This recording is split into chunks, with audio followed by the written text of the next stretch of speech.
ipinanganak na ang katapat ni Alden. So, ayan na siya.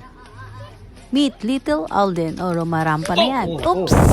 Acting pa lang yan. At tapang baby Alden yan. O, diba? Hindi siya umiyak.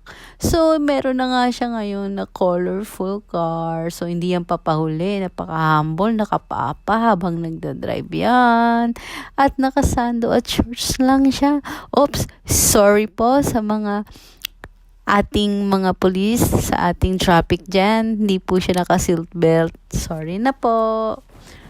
So, nag-enjoy siya ngayon sa kanyang new car. May sounds pa yan. Napaka-beautiful. So, ayan na ang kanyang sunod na binigay sa kanya. So, nandyan ang lagi niyang kasama, ang kanyang manager, Lo at La. So, nag-exercise gamit ang paa.